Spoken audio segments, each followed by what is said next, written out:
For the thousands in attendance and the millions watching around the world, we are live and amplified.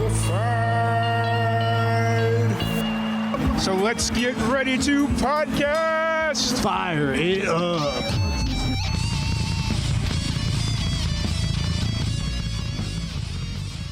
Welcome, everybody, to another live and amplified livecast. I'm your host, Tom Quiet, and we are back at it again with another amazing podcast. Today, we have a very special guest. We have Gabi Ammirato. How's it going today, Gabi? It's going great. How are you? I'm doing pretty good. You know, I was worried I was going to oversleep this morning for some reason, but like I woke up like 3 times during the middle of the night, like, I got to get up. And then I woke up, it was like 3 a.m. and I'm like, what is my body doing to me right now? And I did that about 3 more times. It was pretty embarrassing. And then my alarm went off and I was like, okay, I'm good. Let's go. But I'm really excited to sit down and chat with you, get to know more about you. I know we were supposed to do this last Sunday, I believe. But was able to glad we were able to get this rescheduled real quickly and sit down and chat a little bit.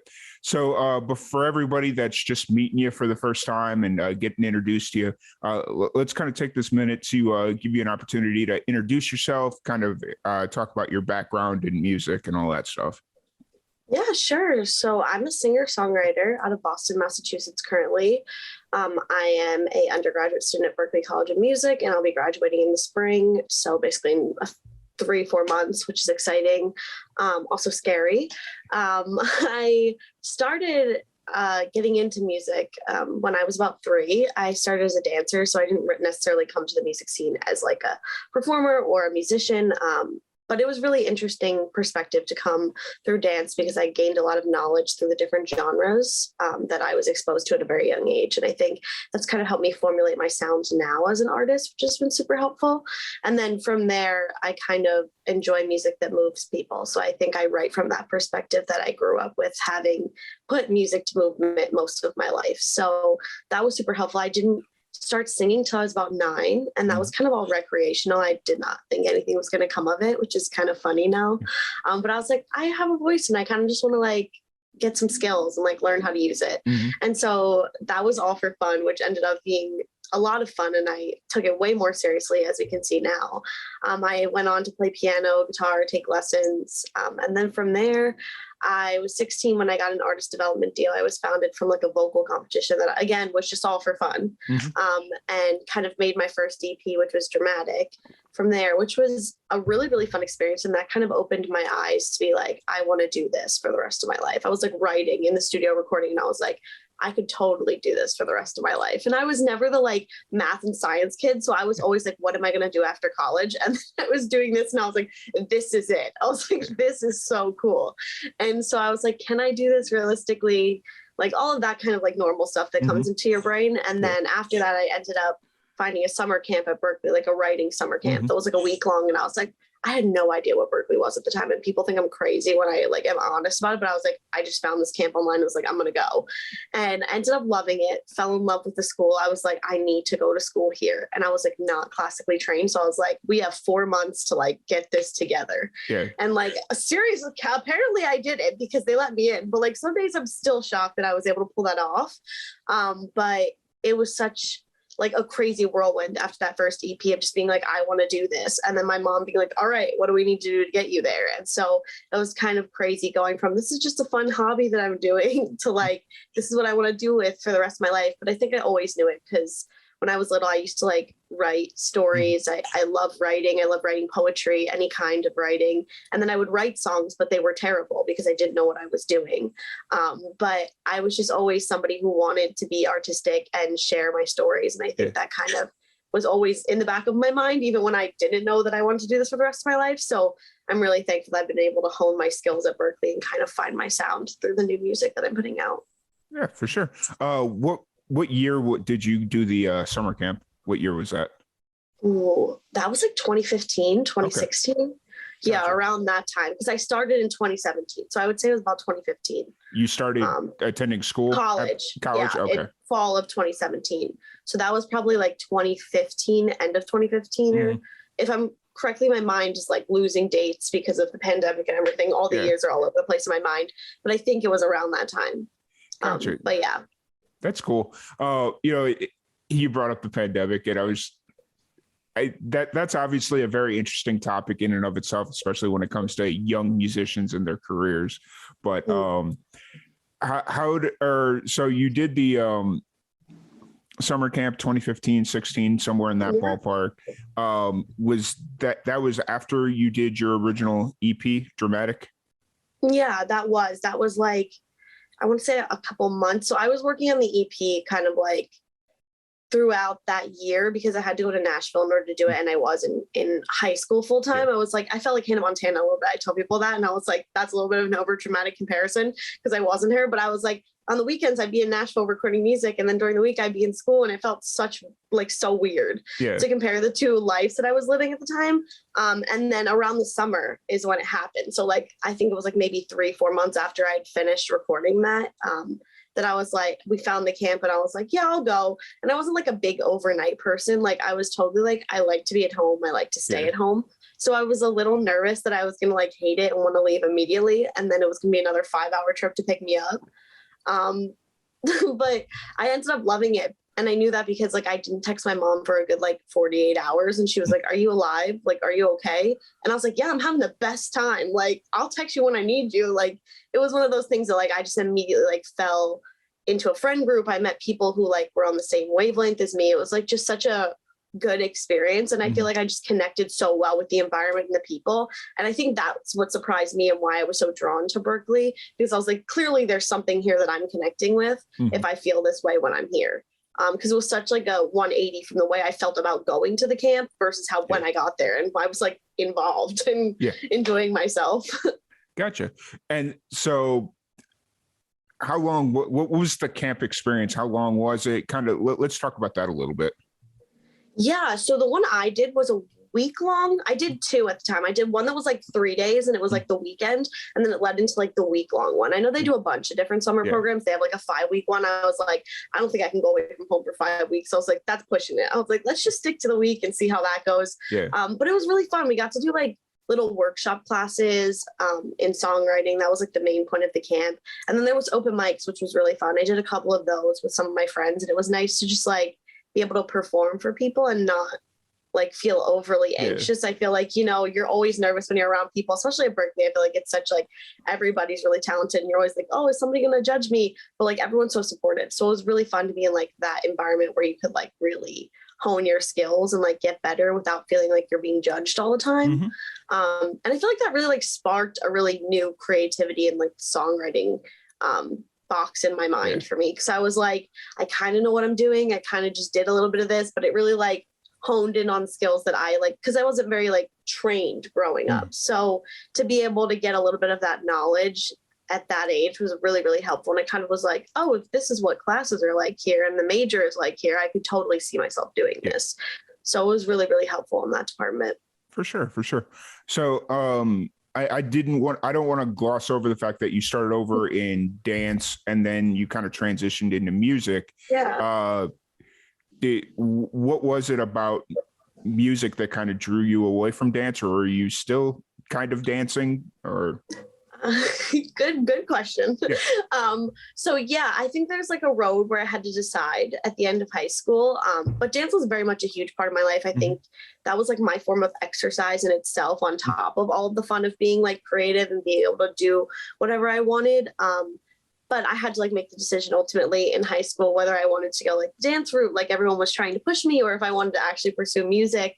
And I think like to me, music was always like fun and a hobby. And maybe that's kind of what instilled in me this like, oh, this could be really fun and I could really enjoy it, because I feel like I always danced so much and people were always like, oh, you should be in a company and do this and do that. And it kind of started to feel intense. And I was like, you know, these aren't the decisions I want to make for myself. I felt like other people were pressuring me to do that.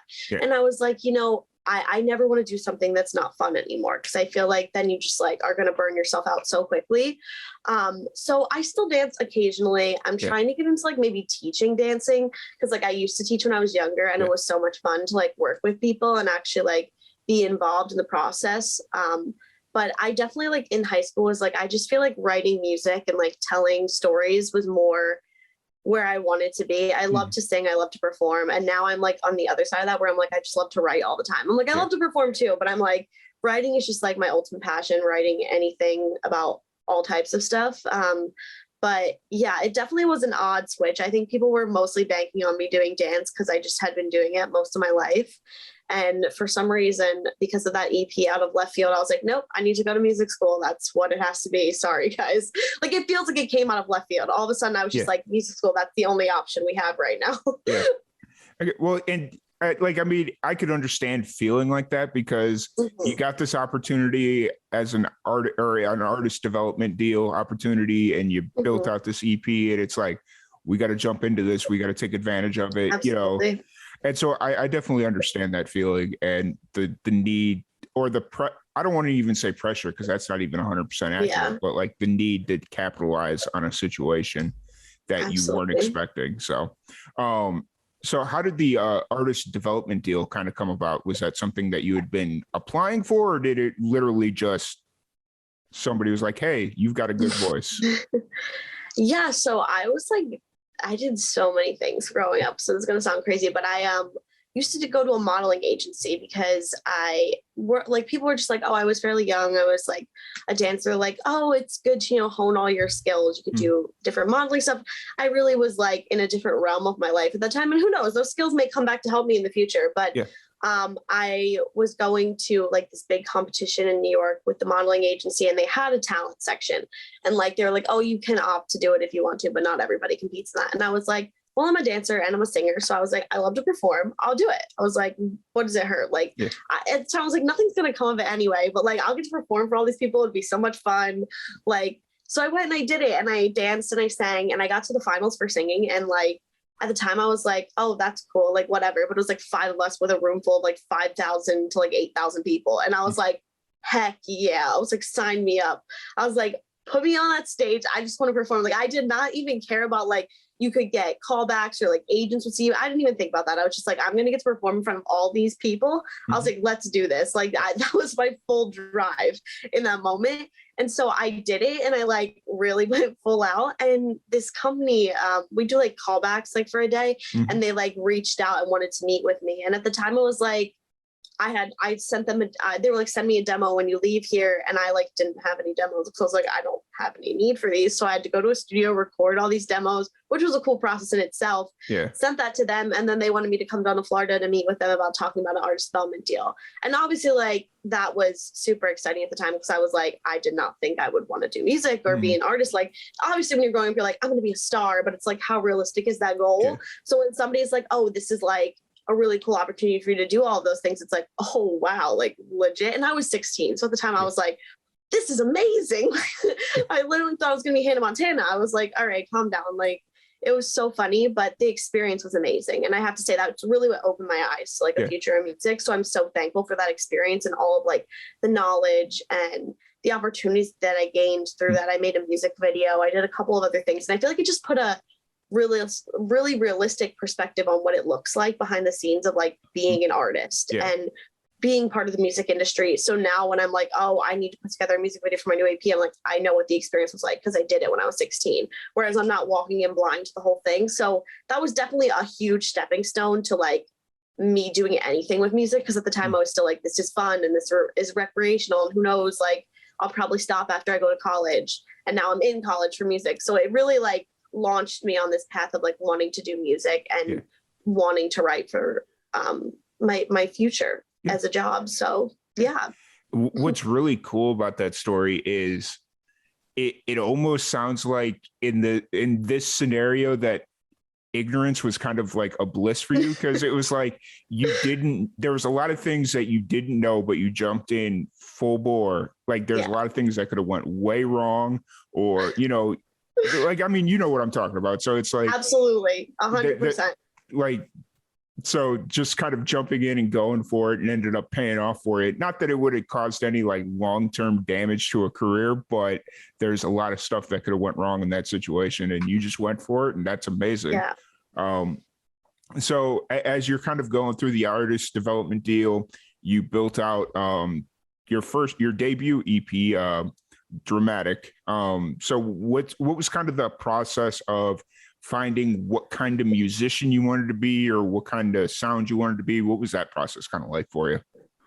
Yeah, I think at the time it was a lot of like, what do I like to listen to? What do I vibe well with? Because I didn't obviously have much knowledge other than singing covers of other people's music. So I was like, what are some people that I love? What is a sound that I love? What is like a style and a genre that I could really see myself in? And I aimed a lot towards, pop and like what is kind of more mainstream pop at the time. And that's kind of where we just ran with it. We kind of ran with ideas. We ran with different styles, different artists that I brought up. And I'm really, really happy with the way everything came together in that EP. I think that kind of was such a beautiful project to be my first project. And even now, like my style and artistic like creativity has grown and changed, and it's still growing and changing, but it's really, really cool to see like where you come from and to go back and listen to that and be like, that sounds exactly like how I felt in that time period. Like it brings me back to that time period of when I was writing that music and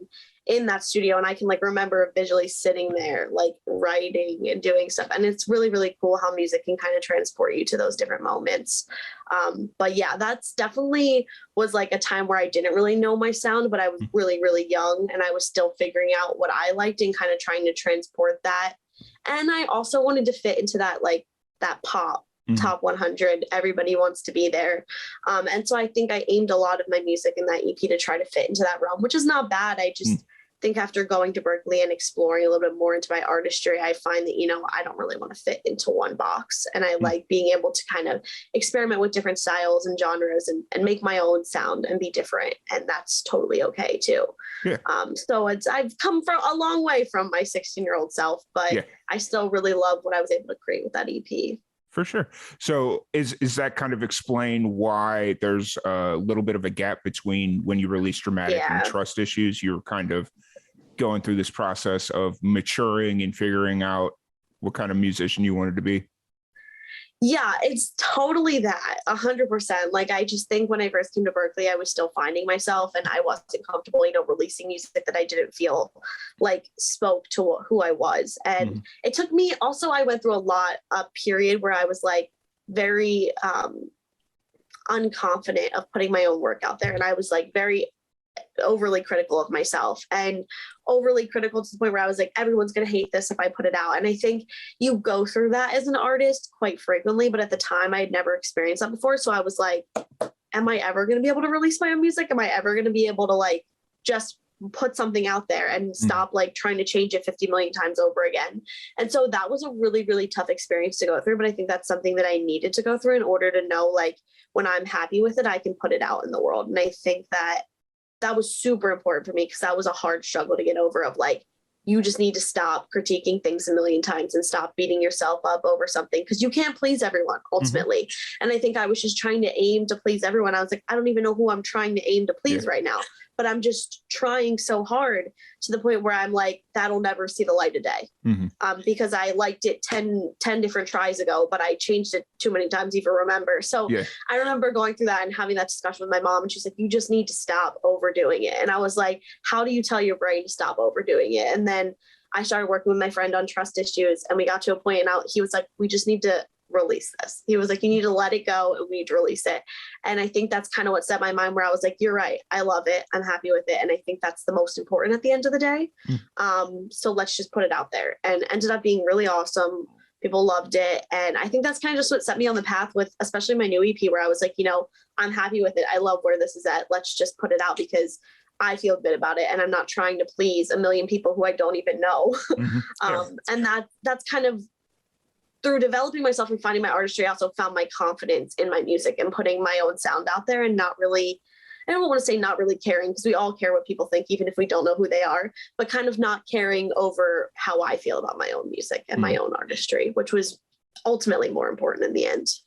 So would it be fair to say that you kind of taught yourself how to not, or to, because I struggle with that same issue where like, oh, this isn't perfect. You kind of drop that perfection angle, because perfect is very objective to a lot of people. Like, I guarantee you, if you talk to any musician, at their like number one song that everybody knows them for, it's like, oh, that chord change, that's not supposed to happen. But everybody's like, it's amazing. What are you talking about? You know, whatever. So exactly. I couldn't agree more. Perfect is so subjective. And I think that we all try to like meet this line that like isn't even really there. We're just setting it for ourselves. And I think that I've just tried to transition and learn, you know, if I'm happy with it, if I think it's perfect, that's all that matters at the moment, because I don't know what anyone's going to think about it. But if I love it and I want to put it out, I'm trying to be like, you know what, let's just put it out because I'm happy with it. So that's what I'm trying to teach myself and my friends, because I have so many friends at Berkeley who go through the same thing. And I'm like, if you like it, just put it out. Like, end of story. Just press the button and walk away.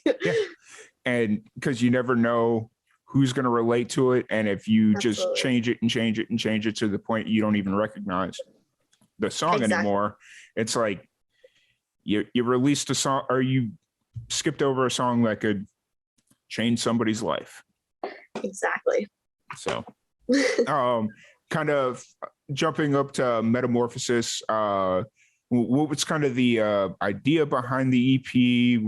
How long had you been working on it? Obviously, with the pandemic, we talked about that a little bit. Changed everything. So absolutely. Yeah, so it kind of is all about growth. That's what metamorphosis actually means, is like growth, change, evolving from something. And I think that this EP obviously is the growth of myself as an artist to where I am now, which I think is, you know, my sound and who I am, and somebody I'm very, very happy with, and somebody I've been working towards for a very long time. But it also kind of symbolizes the growth in my life over the last couple of years through the pandemic. So that's kind of the symbolic nature of it, is like my senior EP being my growth to the point where I'm at, and also the growth in my life. And I'm sure all of us have experienced a lot through the last couple of years, but the pandemic played a huge role in this EP. So that's kind of why I mention it, is because I was going through a really, really rough writing phase, like the beginning of the pandemic, where I like couldn't write anything. I was so blocked mentally, physically. I mean, I'm sure we were all in a very, very bad state, but I was like, this is terrible. Like, I have no inspiration. I don't know where to find inspiration. And I'm very honest about it, because I think, you know, sometimes people are like, oh yeah, it just all came to me. And I'm like, no, I like really went through this awful phase where I was like, will I ever be able to like break through this wall again? And I think that's why this EP means so much to me, is because I had a class in the fall and he was like, we have to write songs. So we need to figure out how we're going to get through this barrier. And I was like, yeah, we do. Because I was like, I'm a little scared right now. And I kind of just was like so frustrated with myself that I sat down at the piano one day and I started playing just for fun, to get my mind off of things. Because I was like, I can't keep trying to figure stuff out. So I just was playing and I ended up writing the chord progression for Lessons to Learn. And I was like, no way. I was like, I love this. I was like, I need to turn this into something. But I was like, in my mind, I was like, I can't think of an idea that I want to write right now. So I went away for like an hour. I come back and I'm like playing with it. And all of a sudden I start singing and I write the first verse. And I was like, this is so cool. And I was like, I'm just going to keep going. I was like, if it doesn't come of anything and I don't use it later on, whatever, like, this is just fun. And I'm like, something's happening. I'm being creative again. Let's just roll with it. And I ended up finishing the song the next day. And so from there, I was like, holy crap. I was like, I really love the song. Took it to my teacher. He was like, this is awesome. He's like, I'm so glad you broke through the wall. Like, let's keep like working on it. We kind of like edited some stuff. And then from there, I ended up writing Rainbow. And it kind of was like just this like ball that kept rolling down the hill. And so for me, that's why this EP means so much, is because I really broke through and not only found my artistry and my voice, but like I was in such a like mental blockage. And this EP kind of like saved me from that and like found so much of myself in the music. And I feel like it's the music I've been longing to write that I just maybe couldn't for the longest time. And a lot of it is like, you know, personal stories. I write a lot from like things I've been through, things around me that people have been through. So they all mean something very significant to me. And they're all kind of, you know, pulled from this perspective of life at the time as well. But for me, that was just such a huge growth moment going through all of that and being able to, you know, come out on the other side and actually have music that I love and I was proud of. And it was like the first time I was actually really, really proud of a song. It was like, I want to release this so bad. So a lot had transformed in me through that time period. And so that's why I feel like the title is so, so fitting for the EP, because not only does it speak to, you know, the changes we all went through, the changes that I went through the different songs and what they're about, but also the growth of myself through that time period and writing that music and how that's like really shaped myself as an artist right now. For sure. So it was a class project? So basically, my class project was I had to write like 3 songs for my class. And so I just happened to write 3 that ended up on the EP. But at the time I was like, I don't know. I had like 8 songs at the time, and I was planning on making it a larger EP. That's the tea that I don't share with everybody. But at the time I was like, I feel like these songs fit really well together. I'd rather keep it smaller. And it also lined up with like my senior project, which at the time I was already working on the EP. So I was like, why won't I just make it the EP instead of doing this whole other crazy project on top of already doing this one crazy project? So we shortened it down to the 4 songs, and I really like it. And then we're releasing another one in June, which I'm sure we'll talk about later, that has like more. But I was really happy with the project, and it did end up lining up with a school project, but I was always intending to release it. We just might have released it a little bit later if it hadn't had lined up with a school project. Gotcha. And so Metamorphosis, it's a 4-song EP. How did you you said you originally had 8 songs that you were going to put on there. How did you whittle it down to the 4? Yeah, that was such a hard process because I was like, what about this song? What about this song? And we're like, it's fine. We'll get to that. We'll get to it. And so, it's very hard as a songwriter because they're all my little babies and they're all like little pieces of my heart. And I was like, but like, why are you going to leave this one behind? And so it made it a little bit of a difficult process. But I think, these ones kind of fit really well together, and they were all very transformative in the very beginning of this writing kind of period. And I feel like when I listened to them, it stood out to me as they were all stuff I really, really loved. They stood out to me as like very developed compared to a lot of the ones that I had. We had already been working on them for some time. And then also I was just like, these just feel like they fit in that time period that I really transformed. And I felt like they all kind of sound wise also flowed together really well. So that kind of made it a little bit easier when we were all sitting down. We're like, yeah, you're right. This does really flow all together. Let's just stick to these 4. And then obviously we're planning on releasing more later on. So it's not like the other ones disappeared and had no chance to see the day, like light of day. But it was definitely hard at first to go from 8 to 4 and decide which ones. And it relied, I would say, heavily on sound and the way they played together, but also kind of what we were like in the process of doing. We were already kind of working on all 4 of these. So it was easier to keep diving into them rather than kind of start from scratch all over again with 4 new ones. So it kind of worked with a lot of different barriers and situations. Gotcha. Completely understood.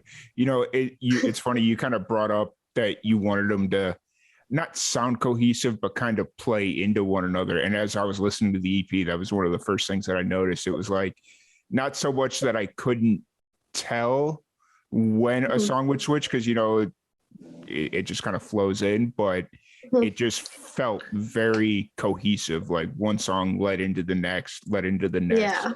And I'm not even 100% sure I was listening to them in order, because now that I'm thinking about it, it was like, oh, did I have it on just like random rotate? Because you know how you can like just random rotate? Because like I put it on and then I'm just kind of working on something else and not really paying attention to what song specifically is coming on. But so no, that was the one thing that I first noticed when you mentioned that you kind of would like the sticking point was each song kind of played with each other really nicely. So that's really cool. So how's the first off, how long ago did you release Metamorphosis? I know 2021, but in December. So December 11th, 2021. So that feels like yesterday, even though it was not yesterday. Life is flying so fast these days. But that was December 11th, 2021. Oh, nice. And how's the reception been for you? It's been really, really good. People are really loving it. A lot of people have been complimenting Sunflower, which really makes me feel good. I wrote that one about my grandma when she passed away a couple years ago. So that was kind of more of a personal song for me. And I was like a little hesitant if I wanted to share that with everyone, because I kind of was writing that for her. So part of me was like, do I want to share this with everybody? And then I was like, it didn't really specify, crazy amounts of my life. So I was like, I'm definitely going to share it, because I feel like I had friends at the time who were going through similar stuff. And I was like, I feel like this is something people could listen to and relate to.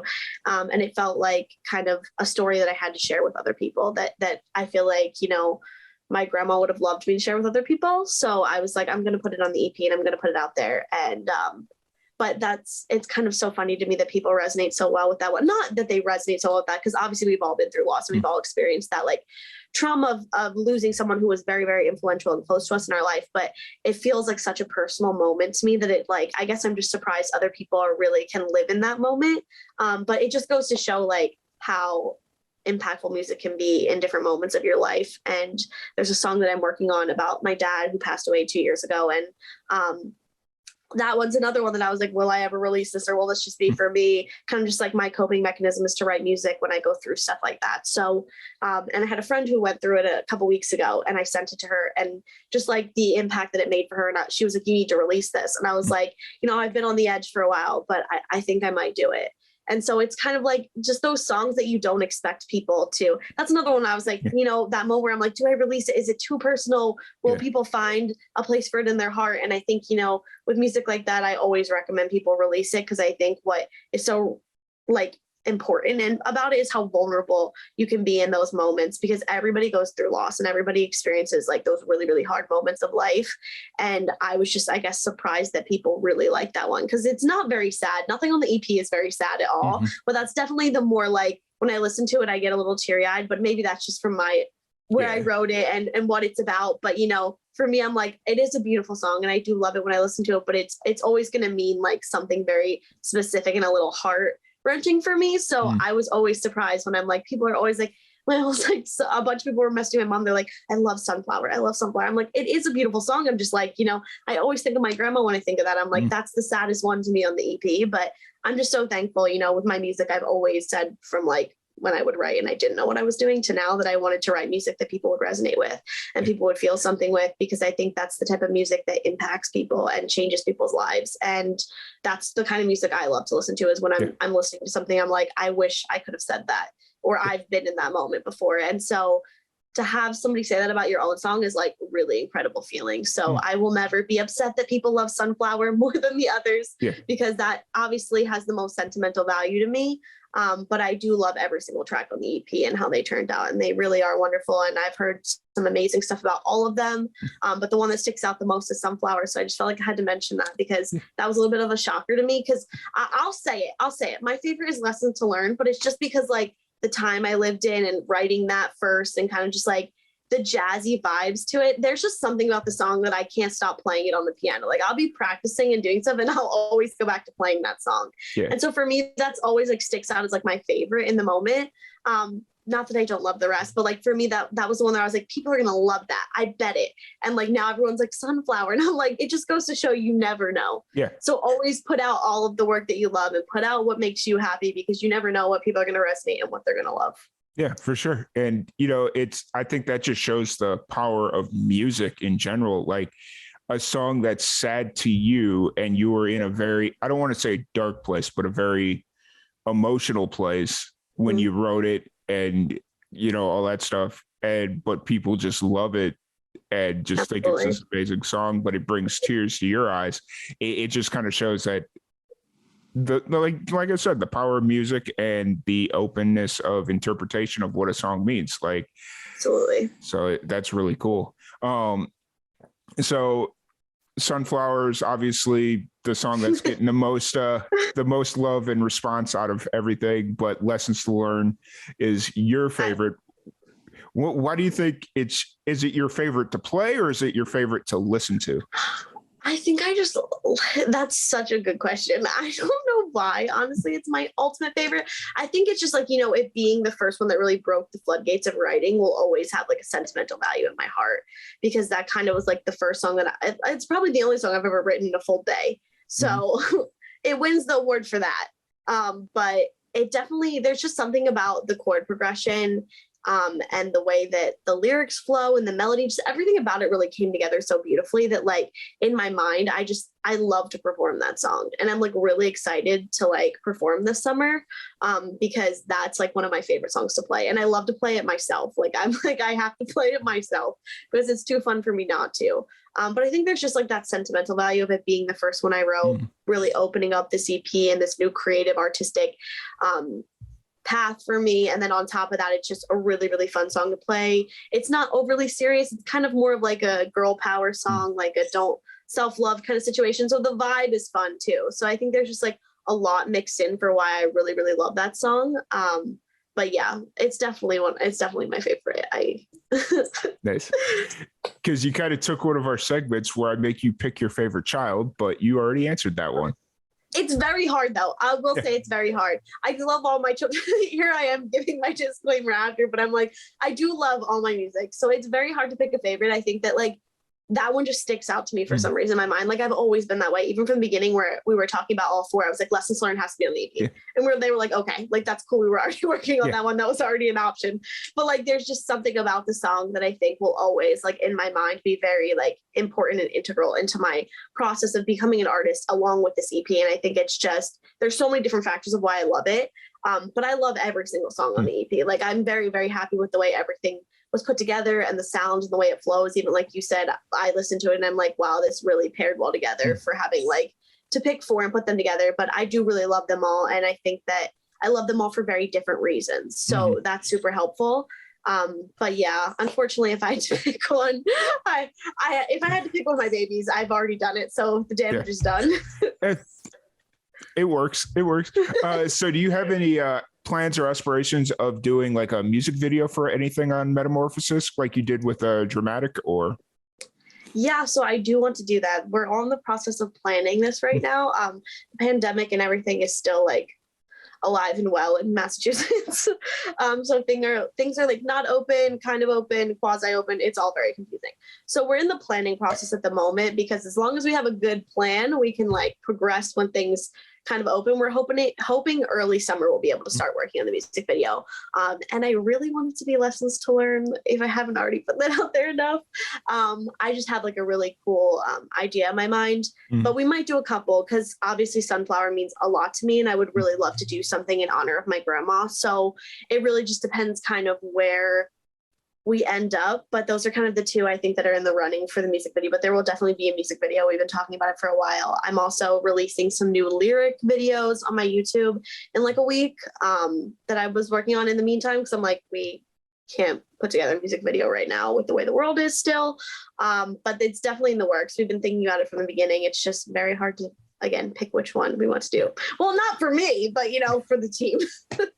For sure. I completely understand. That makes sense.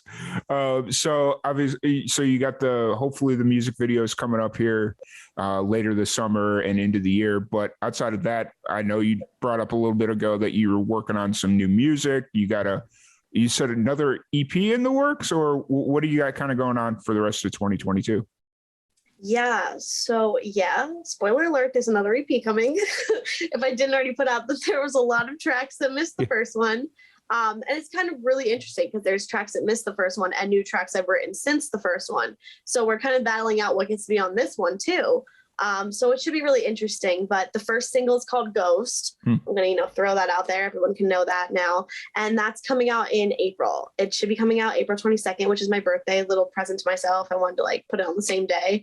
But yeah, so that's really exciting. We've already been in the studio a couple times working on it. I'm just really excited to get back into it. I think like the whole process of putting the EP together was so much fun that like I missed it over winter break. I was like, we need to get this going again. Like I need to continue flowing and doing all this stuff. And I have some new songs that I've written that I'm really excited about. But yeah, so the first single will definitely be out in April, which is Ghost. And then from there, we want to release like maybe another single before we release the EP.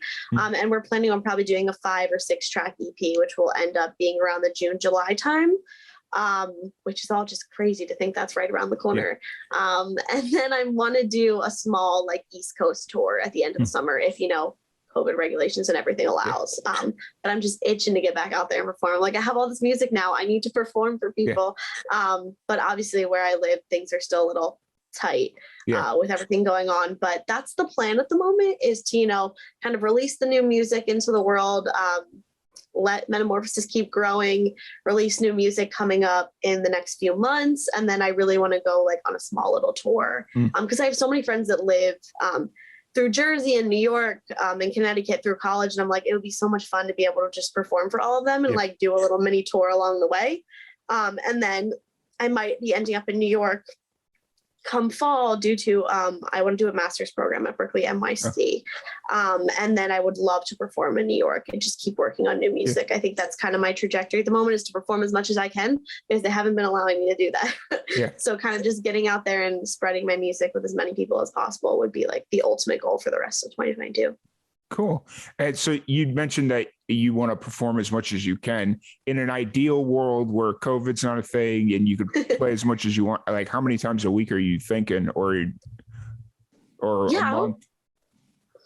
That's a good question. So like, obviously I have a skewed perspective right now because I'm a student. So I'm like, I don't have all the time in a week. But I would say like maybe like once or twice on the weekends every week would be really, really awesome. Like a Saturday and a Sunday set, or a Friday and Saturday set every weekend would be like the ultimate goal for me. Cause I think I just like love to perform, and for as many different people as I can possibly can. And I feel like in New York, especially, there's just so many places you can perform. So it's like, that's not an unrealistic goal at all. I have a bunch of friends who are living there right now who are like finding places to perform. And I think like once things start to lift even more, there'll be even more places. But I know a lot of places in Boston, like unfortunately due to the pandemic, had to close down. So that makes, you know, up here a little bit harder, even as an artist, to have like some of the huge performance areas closed down. But here's to hoping that I'll be able to perform twice a week come the fall. Yeah, for sure. You know, and that because I asked that question because a lot of musicians, as much or performing as much as they can, means different things. Like some musicians, they want to perform 5, 6, 7 times like every day if they could. But some musicians, it's like, no, like once a month is as much as I can do, you know? Wow. And I think it's one of those deals where it kind of depends on where they live. If they live in a city that's not that big, and so like if they play more than once or twice a month, they're kind of overexposing themselves. But like where you live, you could literally travel 2 hours in any direction and be somewhere completely different. And you're not overexposing yourself. Exactly. I think that's like the great part, is like I can be in New Hampshire in like 50 minutes, or I can be in Connecticut in like an hour, and it's really, really fun. And that's why I want things to open again. I'm like, please open again, because there's just so many opportunities to like perform up here. And even like during the week, I don't even mind performing during the week. It just, sometimes I like to give myself time to be creative. And I think, you know, when you overwhelm yourself with like too much stimulation from like school and performance, especially because we're all getting back out into the world. And even I've noticed my battery for like social interaction has definitely like gone down to like a good like 50% since the pandemic has started. And I think I have so many people who are on the same page as me. So I'm like, I know I'm not crazy or the only one. But I definitely built that back up in the last couple months. And so now I'm like ready to go full force, but I'm like, maybe some people might need some time when we open the places. So I'm like, I think a 2 time a week, maybe once a week, it's like a good goal at first. But like, obviously if the opportunity arises to perform more than that, I'm going to take it, because I love to perform and I've grown up performing my entire life. So I would love the opportunity to perform obviously more than that. But I mean, it all depends on opportunity, availability, all of that stuff. But I would never turn down an opportunity if they were like, you can perform this Wednesday. I'd be like, I'd be there. Like, no problem. Is there a place that, like, whether it's a city, state, or venue that you really want to perform? This is like a big goal, but I'd love to perform at the House of Blues, which there's so many different venues of that, but I love the one in Boston. It's right over by Fenway. And it's just like, I've been to so many shows there and it's like amazing. I love that the atmosphere is like all standing at the bottom. So like people are all crowded in. It just feels, that's scary to say after COVID that people are all crammed into one space. But like, honestly, it was such a vibe to like go to a concert there and be able to just be next to people who are feeling the same way as you. And like the energy in there is just really, really like electric. It's wonderful. I can't imagine what it's like to perform there. And I've only gone as like somebody who's sitting in the audience and watched it, but it really seems like an amazing place to like perform at. And that would be like my ultimate goal one day, to perform there in hopefully like a couple of years. But then like anywhere in Nashville, I love Nashville, and I love, you know, all the different like performance areas they have there. So one day when I live there, I would love to perform there. For sure. I was going to ask if you had aspirations of moving to Nashville, but yes. I think I've always wanted to live in Nashville, like especially after the first EP. I just like kind of felt, because I grew up in a very suburban neighborhood. And now I live obviously more in like a city lifestyle. Like I live 15 minutes outside the city, still suburban, but way more like city vibes. Yeah. And I love it. I'm old enough to, go in the city and do fun things now. So it's like, that's totally cool. It fits the age I'm in right now, but I definitely want to live in a suburb one day, more like how I grew up, and raise a family and do all of that stuff. So I'm like, I could see living in Nashville and still playing music and writing music and doing what I love, and still getting that other side of like living where I can have like a normal house and live not in the middle of the city. Yeah.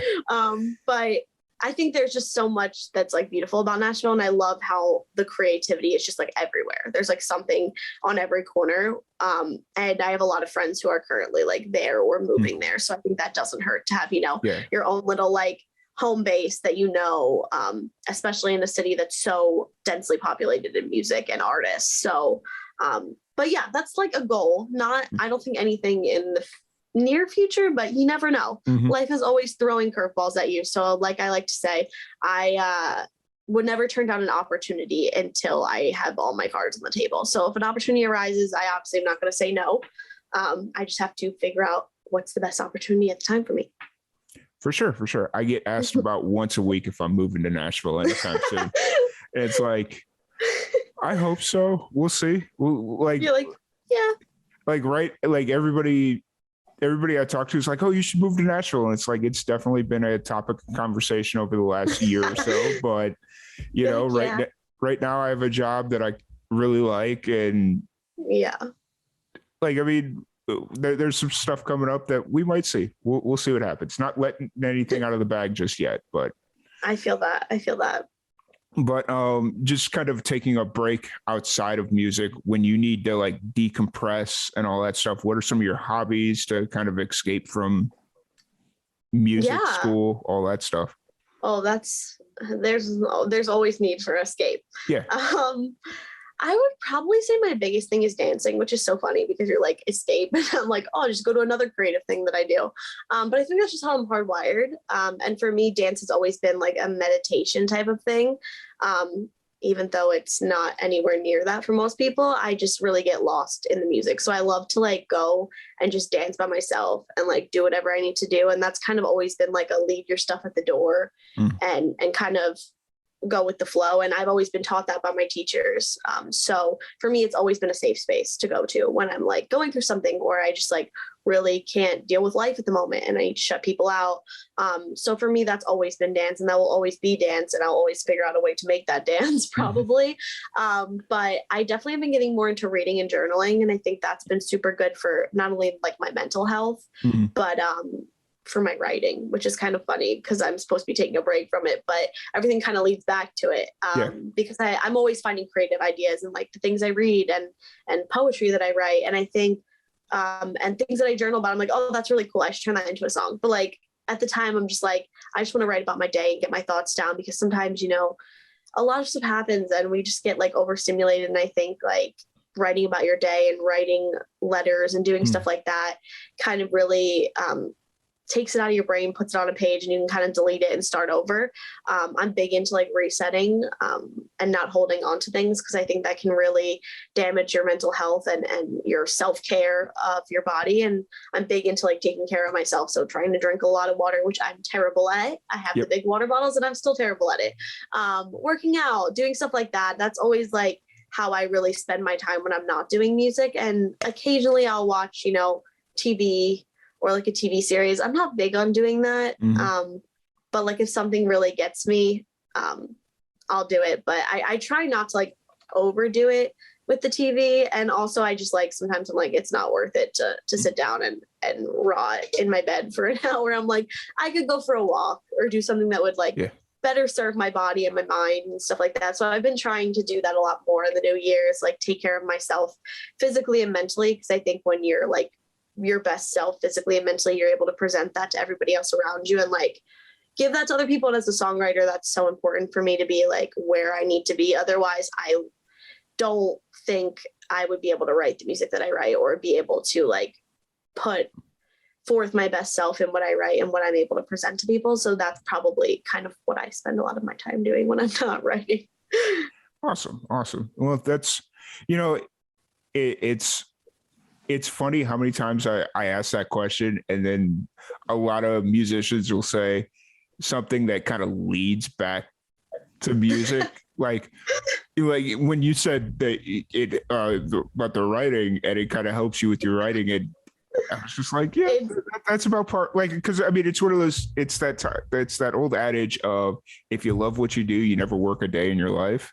Absolutely. And it's like, to a lot of musicians, their music is their hobby, but they do it so much that it's like, you need a hobby from your hobby. Like, at some point, you're going to get burnt out. So it's hard to shut it off. It's very hard to shut it off. And the fact that you've kind of found that with reading and like journaling, that's kind of flirting with the line of writing music, but it's a different kind of writing outlet. It's more, to me, it's more abstract of, absolutely, and then of course, like getting out, walking and all that stuff, that's really good. I told myself at the beginning of the year I was going to start doing more of that, and I have not. It's all good. We still have time. I will say though, I don't eat as much crap as I used to. That's good. That's don't. Good. I go out to eat maybe once every other week, which is really like a huge improvement. I used to go out to eat like once a day. Damn. Wow. That's a big because like I live by myself. So it's like, I can go get a Wendy's 4 for $4 and it's $4 and it fills me up for a good portion of the day. Yeah. But then like now it's just like, no, you can go spend $3 and get like a really good meal that you make yourself. And it's good. So exactly. I'm definitely feeling the difference in that aspect. So that's really cool. So a couple of things before we start wrapping this thing up. One thing that we like to do on the podcast is we like to pass on knowledge to the younger generation of musicians. And since you're still pretty young in your career, I think this might be a little cool relatability factor for a lot of musicians that are just getting kind of ready to make that first step or that next step in their career. So what's one experience that you've had that you took something away from that you'd like to share?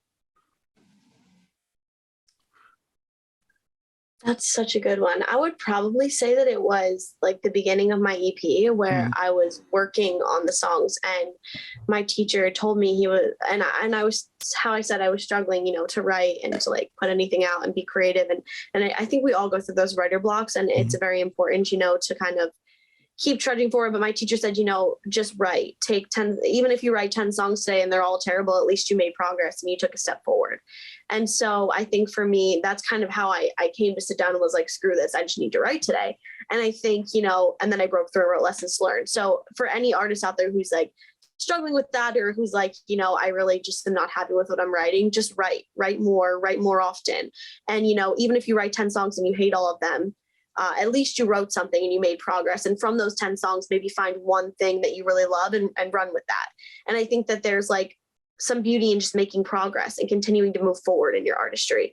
And so I've had to tell myself that on bad days where I sit down and I'm like, this is terrible. Why am I doing that? I need a break. And I'm like, no, I'm going to keep pushing forward with this, and I'm going to change it and move it into a different direction. And I think that progress is like the ultimate goal in my mind. Like, just get better at this, work on that, move this forward. And you're always constantly moving then. At least if you're progressing, you're constantly moving and you're going in the right direction. If you stop, you stop. And there's nowhere to go from there. So I think my big lesson is just to like keep working on it, keep hitting the grind, keep practicing and getting better and progressing, because you're at least moving in the right direction and you'll get there with the progress that you're making. For sure. That's good advice for all the up and coming musicians out there that want to make that first step or that next step. And then one other thing that we do on the podcast is I have a random question generator. Okay. So everybody that comes on the podcast gets one spin of the random question generator. And if you're ready, this is a deep question. Okay. Oh boy. Okay. Are you ready? I think so. Okay. What is a common misconception people have about you?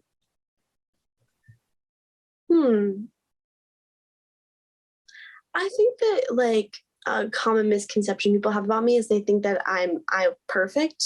Growing up, I had a lot of people, look at like the place I lived and my family and like make comments about that, thinking that my life was so well and put together and perfect. And I think that they couldn't have been farther from the truth. And I think that that's something that we experience a lot in social media today, where people, look from the outside and think they know somebody's life.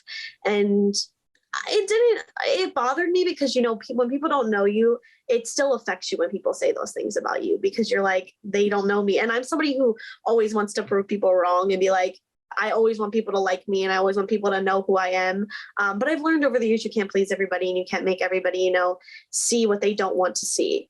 So I've definitely had to deal with some people judging me about things that they had known nothing about in my life. And so that's why I think I try to use my social media with my fans and with people to be as raw and vulnerable about my life and who I am as a person, because I don't want people to think that I'm somebody I'm not, or try to think that I'm putting on this kind of persona or show to be somebody that I'm not. Because I think the most people that I love and the most people I relate to in life are people that are just 100% honest about who they are with everybody, because I'd rather somebody be completely honest with me about who they are than lie to my face.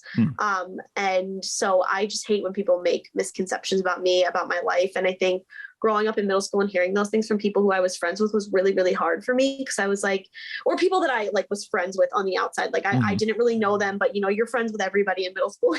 You're all classmates. And so it was really hard to hear that from people who I didn't know, who didn't know me. And it still affects you because people are saying stuff about you and then people are believing them. And it's like, you don't even know me. You never took the chance to even get to know me. And so that was definitely a hard thing to go through. And I think everybody has gone through something in their life where people have thought something about them or made a comment about them or spread a rumor about them that wasn't true. And those things are very damaging to people's mental health and the way they view themselves. And I think that that's something I had to learn to grow from and develop thick skin and kind of just not care what some people say, because some people are just mean to be mean and let it bounce off your back. But that was definitely something I had to go through at a young age, where I was like, I don't understand why people make comments like that and kind of say things like that to your face when they don't even know you. But that was definitely probably the hardest thing that I had to go through at a young age, that luckily now I have thick skin. So I'm like, go ahead, make the comments you want, because nobody's going to like you. And I think I've learned being, in the music industry from 16 to now, people are going to make comments. They're going to be like, oh, that was terrible. Oh, I don't like what you're wearing. But like at the end of the day, if you're happy with who you are and you can look yourself in the mirror and you're like, I like who I see, that's the most important thing to me, because there's always going to be somebody who doesn't like you. There's always going to be somebody who wants to tear you down or doesn't like something you're doing. And I think that that's the wall I had to break through with my music and myself as an artist when it came to that kind of situation. Because it's like, you can't please everyone. And I'm a people pleaser. So it's the worst feeling in the world when you can't please everybody. But I've learned, that I would rather please myself than a million people that I don't know. And that's super important. And that's something I would like to pass on to other artists and other people, is to just be vulnerable and be yourself and put your best self out there. And don't let other people's opinions who don't know you shape pieces of yourself. Yeah, absolutely. Absolutely. It's like, I've definitely dealt a lot with that, where like, not to make it so simplified, because you went into a lot of detail and it's but haters are going to hate. Like it's exactly. Taylor Swift. She said it the best. When we first started doing the Live and Amplified thing, it was like, we had people that were like, oh, that's not going to go anywhere. Or, oh, Tom, he's going to start it and he's not going to finish it. Like that, not to answer my own question, but I do finish projects. I don't just give up on projects if they're not going where I want them to, so, because I definitely went through a thing early on in my career where I would start a project or have an idea for a project and I get it going. And then it's like, I'm not really into this. And I just kind of let it go. And I kind of got the stigma of, well, I'm not going to help you because you're just going to give up on it 2 months in. And it's like, no, I just found out I didn't really care about the project. So why waste everybody's time? So, but no, I relate to that. So, Metamorphosis out now. You got shows hopefully coming up later this summer, a new EP, some music videos probably. If anybody wants to check out any of your upcoming shows or any of your upcoming releases or Metamorphosis, where's the best place for them to do that? Yeah, so everything is linked on my website, which is just gabiammirato.com.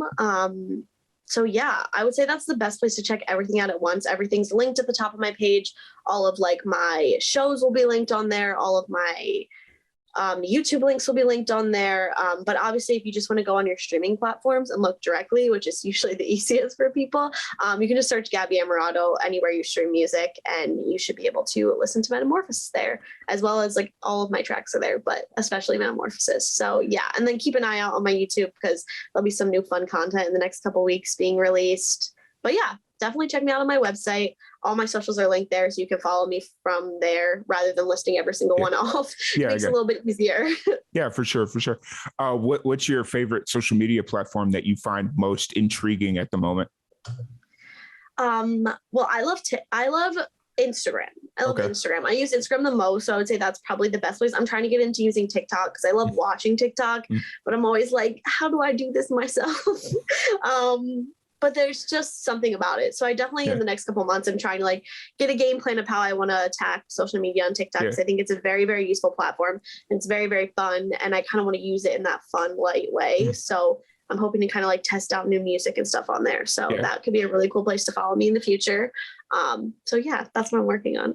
Awesome. You definitely have the personality for TikTok. Like that's the one reason why I haven't jumped on TikTok, because it's like, I'm very awkward when it comes to like being by myself on camera, and it's just like, hey, so I don't see myself getting on TikTok, but I've lost a lot of hours in the day because of TikTok. Me too. You go down a spiraling staircase, and it's just kind of like, dang it, when did it become midnight?